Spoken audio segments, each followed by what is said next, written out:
वाल्मीकि रामायण में प्रभु श्री राम के पुत्र लब और कुश की गाथा का बहुत ही मार्मिक वर्णन किया गया है। माता सीता जब गर्भवती थी तभी श्री राम के कहने पर लक्ष्मण उन्हें वाल्मीकि आश्रम छोड़ आए थे। लब और कुश का जन्म वही हुआ और वहाँ उनका पालन पोषण, शिक्षा और दीक्षा का कार्य भी हुआ। लब और कुश की पढ़ाई लिखाई से लेकर विभिन्न कलाओं में निपुण होने के पीछे महर्षि वाल्मीकि का ही हाथ था। उन्होंने ही दोनों राजकुमारों को हर तरह की शिक्षा और विद्या में पारंगत किया। महर्षि वाल्मीकि ने रामायण लिखी और लब एवं कुश ने जब होश संभाला तब उन्होंने दोनों भाइयों को रामायण कंठस्थ करा दिया। रामायण कंठस्थ करते वक्त दोनों को ये नहीं ज्ञात था कि वे उनके माता पिता की गाथा है। ये दोनों अपनी माता को बंद भी समझते थे। राम कथा कंठस्थ करते वक्त लब और कुश के मन में कई प्रश्न थे। पहला एक ही, राम ने आखिर प्रजा के कहने पर माता सीता को क्यों छोड़ दिया था। एक बार श्री राम ने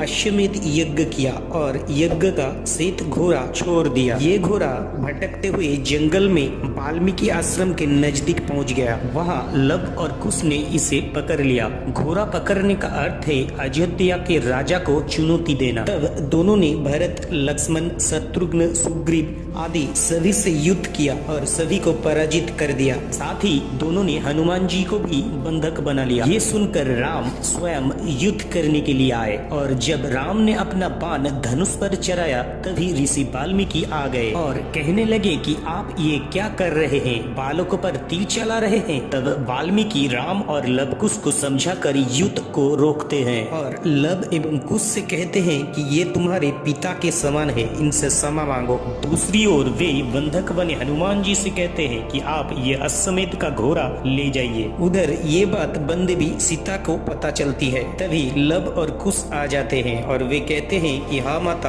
आपने सही सुना है, हमने शत्रुघ्न, भरत, लक्ष्मण सहित उनके सेना को परास्त कर दिया। ये सुनकर माता सीता अवाक रह जाती और दुखी भी होती है। फिर लब और कुश कहते हैं कि हमने तो हनुमान जी को भी बंधक बना लिया था। ये सुनकर माता सीता कहती है कि ये तुमने क्या किया, वो तो मेरे पुत्र के समान है, तुमसे पहले तो वो मेरे पुत्र है। ये कहते हुए माता सीता रोने लगती है। ये देखकर लब और कुश भी अचरज से माता को देखते हैं। फिर वो कहते हैं कि हमसे लड़ने तो स्वयं अयोध्या के राजा राम भी आए थे। और फिर माता सीता पूछती है, क्या राम आए थे और तुमने उन पर बाण उठाया। तब लब और कुश कहते हैं कि नहीं माता, हमारे बाण तो पहले से ही उठे हुए थे। ये सुनकर माता सीता दुखी होकर रोने लगती है और कहते हैं कि हे पुत्र, आज तुमने घोर पाप कर दिया है, इसका तो प्रायश्चित भी नहीं हो सकता। माता को रोता देखकर लब और कुश के आंखों में भी आंसू आ जाते हैं। तब माता सीता रोती बिलखती हुई बोलती है कि ये तो घोर पाप है प्रभु, कोई पुत्र अपने पिता पर कैसे बाण उठा सकता है,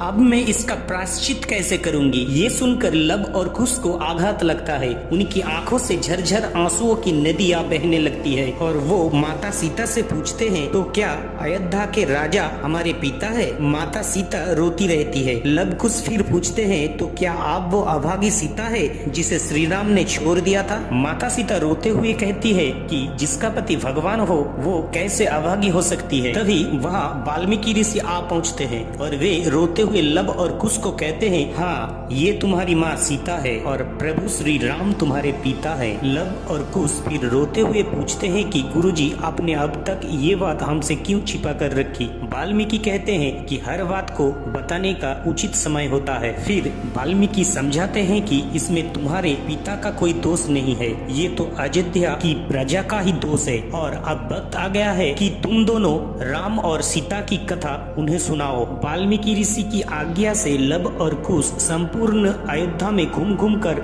राम और सीता की कथा के साथ ही माता सीता की व्यथा को भी गाकर सुनाने लगे। ये सुनकर अयोध्या वासियों का रो रो कर बुरा हाल हो गया। जब ये बात श्री राम को पता चलती है कि कोई ऋषि कुमार संपूर्ण नगर में राम कथा सुना रहा है तो श्री राम उन दोनों को अपने पास बुलाते हैं और उन्हें देखकर कहते हैं कि अरे तुम तो वही हो जिन्होंने हमारे यज्ञ का घोड़ा पकड़ लिया था। तब लब और कुश उनके चरणों में झुककर उनसे कहते हैं कि आप हमारे पिता समान है राजा, आप हमें आज्ञा दीजिए कि क्या करना है। तब श्री राम उनसे कहते हैं कि हमने सुना है कि तुम राम कथा सुना रहे हो। तब लब और कुश कहते हैं कि जी हाँ, हमारे गुरु ने हमें ये कथा हमें सुनाई है। फिर श्री राम कहते हैं कि क्या तुम ये कथा हमारे राज दरबार में सुनाओगे। तब लब और कुश कहते हैं कि हे राजन, आप आज्ञा देंगे तो अवश्य सुनाएंगे। फिर लब और कुश प्रतिदिन दरबार में श्री राम कथा सुनाते हैं और कथा के अंत में वे सीता माता के वाल्मीकि आश्रम में गुजरे कठिन समय का वर्णन करते हैं। सीता माता की कथा सुनकर सभा में उपस्थित लक्ष्मण, शत्रुघ्न, भरत, जनक, कौशल्या, सुमित्रा, कैकेयी, ऋषि वशिष्ठ और प्रजाजनों की आंखों से आंसुओं की